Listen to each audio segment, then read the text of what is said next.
English to English to Welcome to my channel. Aigi mamangi video yengbiriba singbu aina haidingai leitana thagatsari. Ngasidi ai kano oina hapjarake ai asengbagi budi ai tubagi na yamba hapjarakani adu ai thongba thakpasisu yam pamjayeba adu aina paknam nambagi oina hapjarake meyamna khalani paknam siloi manipur mi namba haina na adu ai yam hapjaningi je ai mapanda khara gardening taujai sida ai potsi se paknam da sangdori meyam siloi ni hekjarakadoi adu ai hapjaning ba haidare adu meyam yengbiyo ai mapandagi ai potsingje hana amta hekjarogige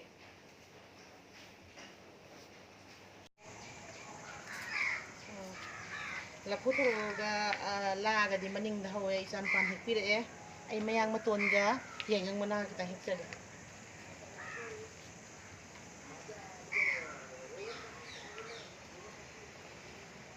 mayang maton sisu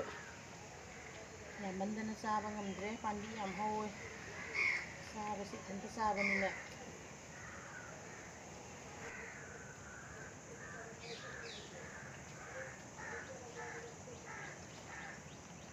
yengang mana se ai keno tawjage mana anawgo oina hekjage yom da bida ai soiraga hapke tawbane mana hekjare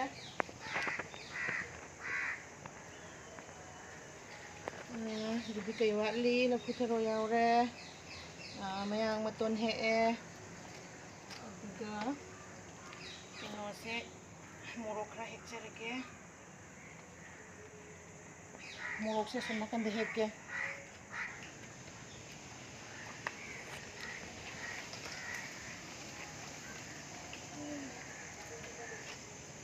morok su ngarang heki bagi yang bu palamdre asumna kande di pandani asumdagi khara hekshara kande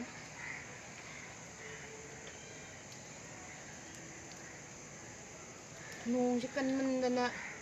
pot kam ta thau yadrede ini pudane nong subidre andidana kan mandana pot sing patre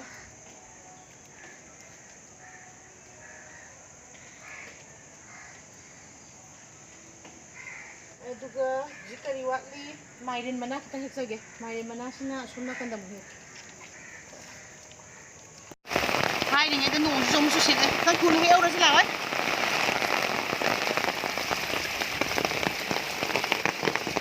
yam ga he roida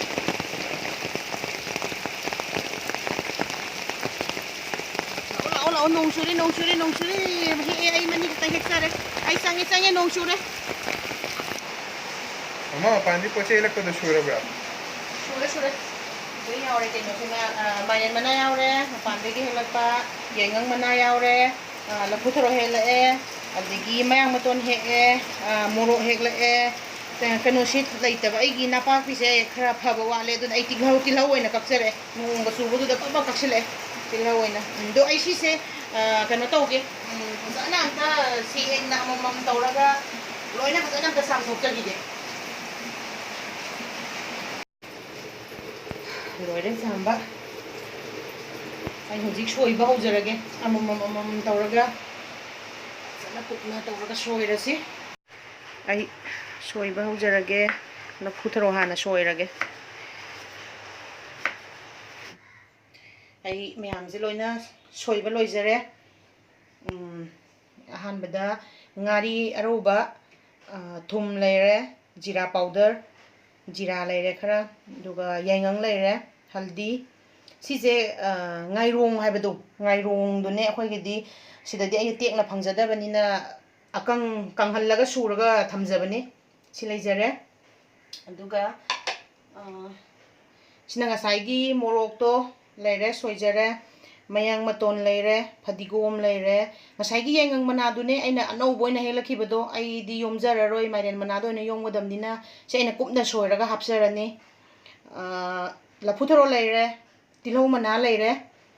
hairubop se ai soijararoi ge angang singna saibada yauradi tang moi hainade aduna se ai sumain mapum moina dum chaung chaung hapjarage aduga बेसन लेरे बेसन से इना कांगतकना तकजबनी आई हुजी कइनो तौबा होरागे bound mix तौरगा नोयरगा same होरागे हामदंगा थुम हापिरनी नाई हापिरनी मोरोक अतेकपा हापिरनी मिजंत सिंग खितंग हापिरो तनै खाइगिगे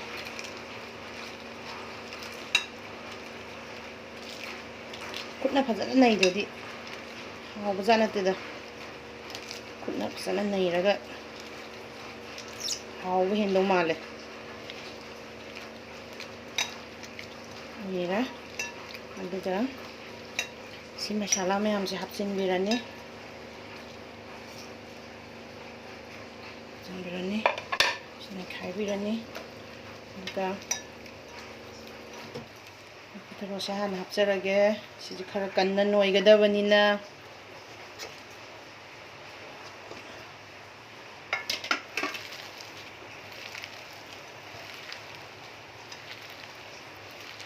फजाना नोइबिरदम सिदि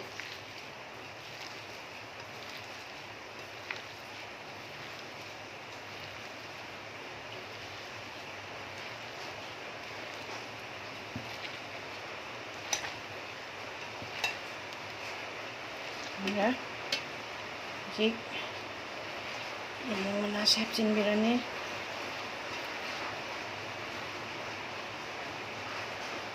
oh mana sih kita ya magra khangde hapsin lagi adu shu nan hapsin jare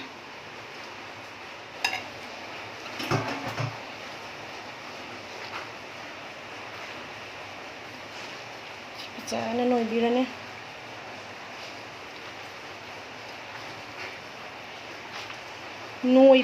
नोइब सिदनीब याम कनो तौबसे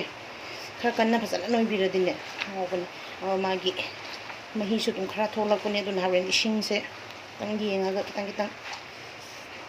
इसे यारादो माले बेसन हापचिनजरगे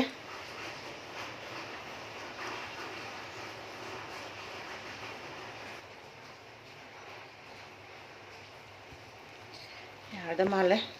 इता तोलगा येंगी मसाइगे इन नोइबद कनो मही मैम थोखिबदो अदुना आइदी आइगिसे कनोबु तौरे इसिंगबु हापत्रसु यारे सबसारादो माले इसिंग हापसररोइगे कनागुमना कनो तौरगदी इसिंग खरा हापिरगा दुम तोपियो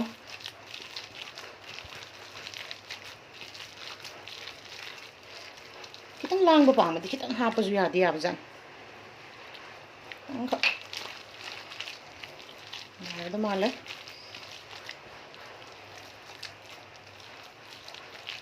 charan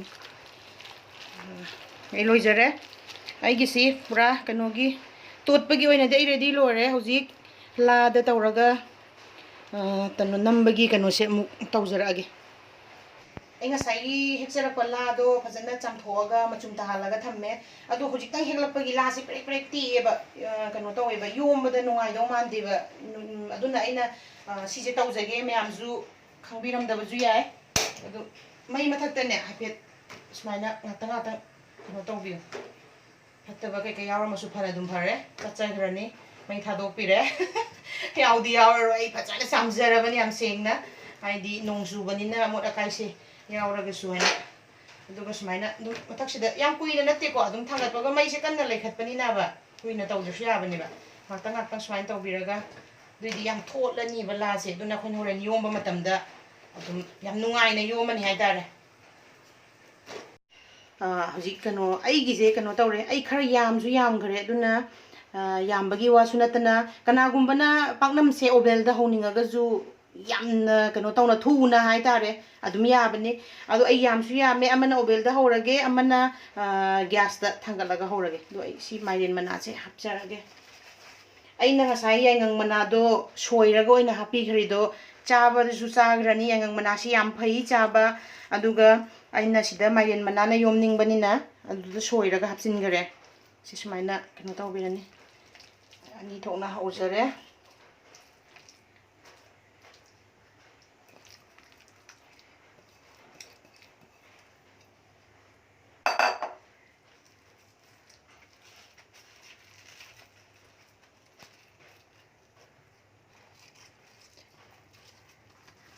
ꯌꯣꯝꯁꯤꯟꯕꯤꯔꯅꯤ ꯑꯩ ꯈꯨꯠꯁꯦ ꯑꯝꯇ ꯍꯥꯝꯖꯈꯤꯒꯦꯗ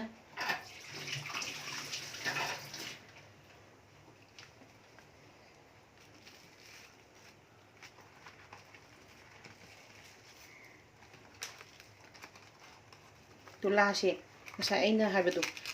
ꯍꯦꯛꯄꯗ ꯉꯥꯏꯕꯅꯤꯅ ꯇꯦꯛ ꯇꯧꯒꯦ ꯍꯦꯛꯇ ꯂꯧꯔꯕꯁꯤ ꯐꯥꯎꯗꯅꯦ ꯇꯦꯛ ꯇꯧꯒꯦ ꯍꯦꯛꯇ ꯇꯧꯋꯦꯕ ꯑꯗꯨꯅ ꯃꯌꯥꯝ ꯈꯤꯇꯪ ꯃꯩꯗ ꯌꯥꯏꯊꯣꯛꯄꯤꯌꯣ ꯑꯗꯨꯒ ꯇꯧꯕꯤꯌꯣ ꯌꯥꯝ ꯅꯨꯡꯉꯥꯏꯕꯅꯦ ꯁꯨꯃꯥꯏꯅ ꯄꯤꯔꯅꯤ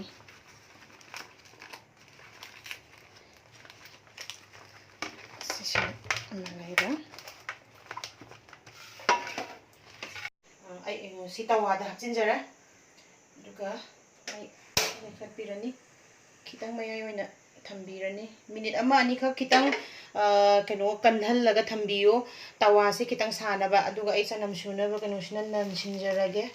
सिजे मिनिट अमा नत्रगा अमा मुना दुम यादौ माले अदुगा पुरा स्लो द लैथजरगा आई थमजगे अदु होजि सिसिना आई ओवेल दा हापसिनदागे सिसिना न तवादा करमबना हाना मुंदोना आई ओवेल ना उन हाना सिसे ओवेल से 120 डिग्री दा थंबीरगा मिनिट 30 आई थमजगे स्टार्ट तौरगे लोइरे आई कनो से अदो होरेन आई मुल्लगांदा अमु उच्चरगे ओवेन की सिटी साइने मिनिट 30 थमजगिबदो अदुम चपचाना अदुम मुल्ले अदु गैस की से खितंग तप्पे दो हुजि मिनिट 15 मु फारे ने येंगबदा दु मुल्लबा माले मुथचरगे मुल्ले लोइरे की पाकनम से आई हुजि पाकनम से हांगदोअगा हावब्रा हावतब्रा अमतंग आई टेस्ट तौरगा उच्चरके आई येंगजरगे थोंग मोरok सकजारी बजाला